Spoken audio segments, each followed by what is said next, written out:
Salut à tous, bienvenue sur le channel YouTube Esway Bac Educ.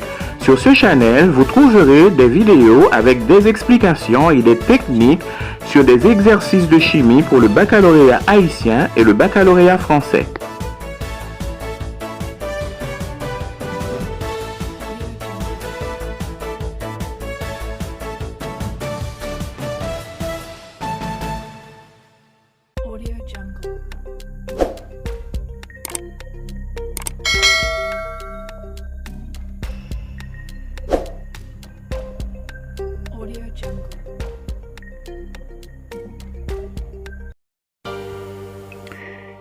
Problème de tableau d'avancement proposé au baccalauréat haïtien en juin 2016.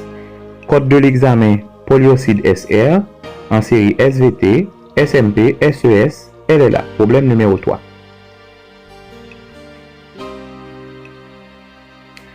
On détruit 0,5 litres d'acétylène dans 0,75 litres de dichlore, les deux gaz étant pris à TPN. On demande, premièrement, d'écrire l'équation de la réaction.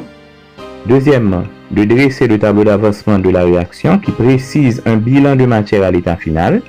Troisièmement, d'indiquer le réactif limitant. Quatrièmement, de calculer la masse de solide formé. Et on donne en grammes par mol moins 1, le carbone c'est 12, l'hydrogène c'est 1, le chlore c'est 35,5. Donc les deux réactifs dans ce problème sont l'acétylène et le dichlore. Et pour chacun de ces gaz, on a donné un volume en litres. Dans un problème de tableau d'avancement, on ne pourra pas utiliser un volume pour un gaz. On doit déterminer le nombre de moles aux quantités de matière. Et la formule à utiliser pour déterminer le nombre de moles pour un gaz, dont on donne le volume, c'est N égale à volume donné sur le volume molaire. Et ici, étant donné que les deux gaz sont pris en TPN, le volume molaire est égal à 22,4 litres par mol moins 5.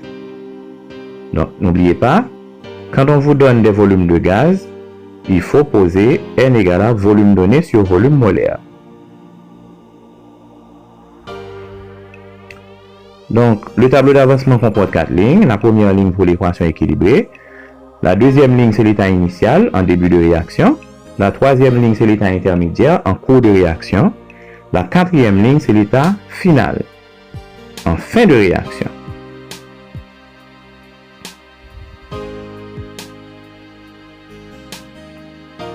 Donc, on va commencer par écrire l'équation de la réaction. Donc, l'équation de la réaction, c'est une réaction de destruction de l'acétylène avec le dichlore. Donc, un petit rappel.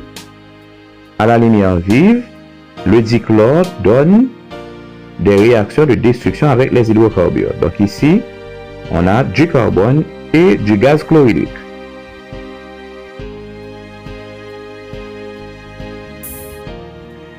Donc, on nous demande de dresser un tableau d'avancement indiquant le bilan de matière à l'état final.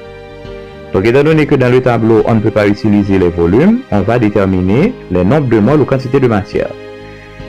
Pour l'acétylène, le nombre de moles, c'est volume donné sur volume molaire. Donc, c'est 0,5 litres sur 22,4 litres par mol moins 1. Ce qui nous donne 0,022 moles d'acétylène. Et pour le dichlore, c'est encore la même formule. C'est volume donné sur volume molaire, c'est 0,75 litres sur 22,4 litres par mol moins 1.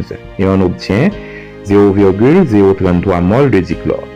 Donc, quand dans un problème de tableau d'avancement, on vous donne des volumes pour des gaz, il faut déterminer le nombre de moles aux quantités de matière en divisant le volume donné par le volume molaire. Et dans les CTPN, le volume molaire, c'est 22,4 litres par mol moins 1. Donc, on a déterminé le nombre de moles d'acétylène. On a déterminé le nombre de moles de dichlore. Maintenant, on va placer ces valeurs dans le tableau d'avancement.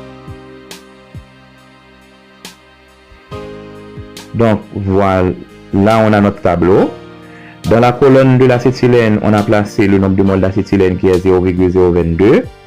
Dans la colonne du dichlore, on a placé le nombre de moles de dichlore qui est 0,033.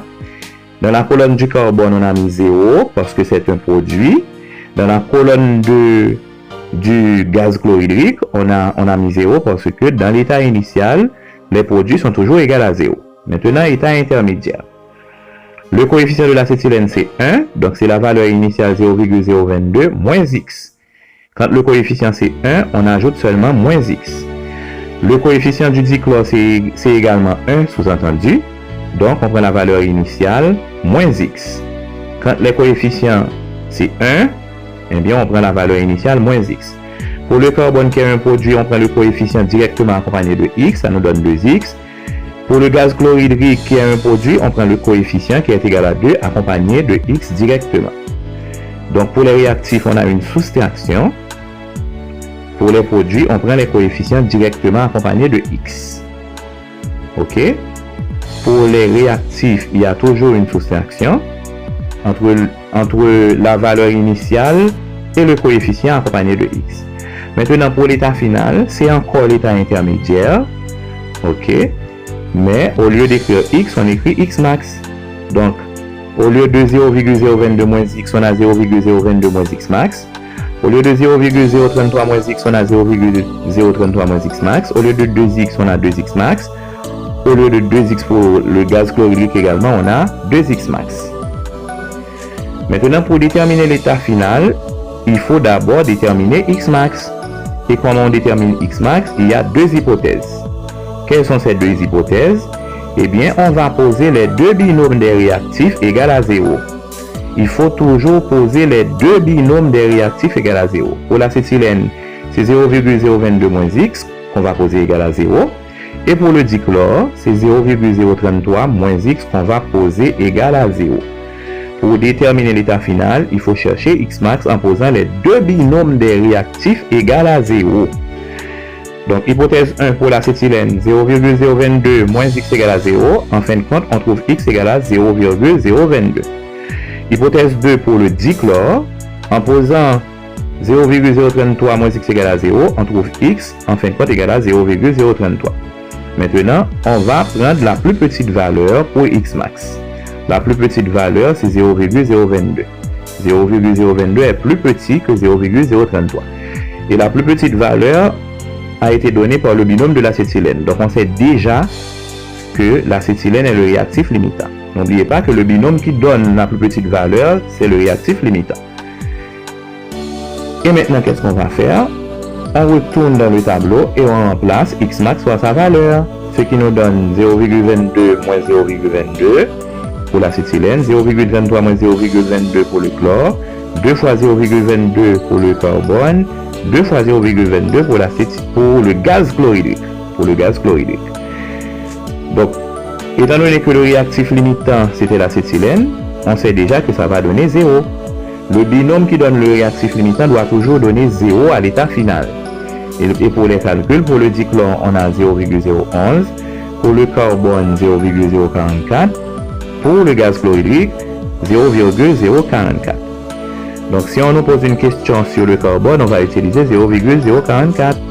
Si on nous pose une question sur le gaz chlorhydrique, si on nous pose une question, on va utiliser 0,044. Donc, si on veut, on peut faire les calculs à l'extérieur du tableau et on vient placer les résultats dans le tableau. Mais si on veut, on peut faire les calculs dans le tableau. OK?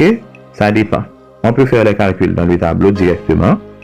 On peut également faire les calculs à l'extérieur et on vient placer les résultats dans le tableau.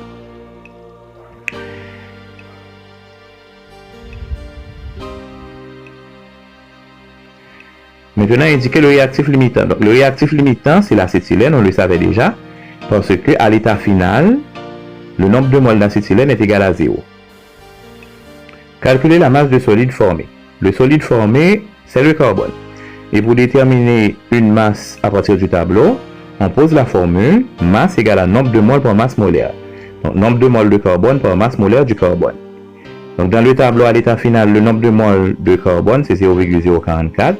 À multiplier par 12, qui nous donne 0,528 g de carbone.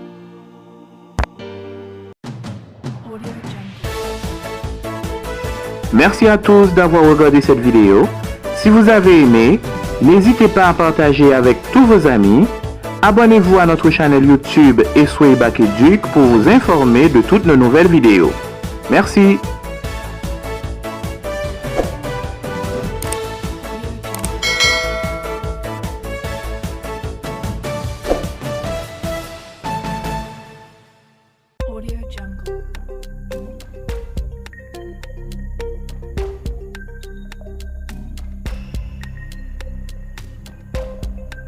Audio Jungle.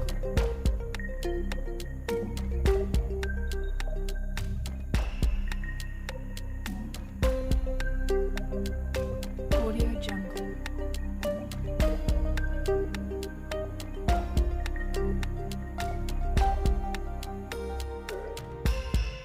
Audio Jungle. Audio Jungle.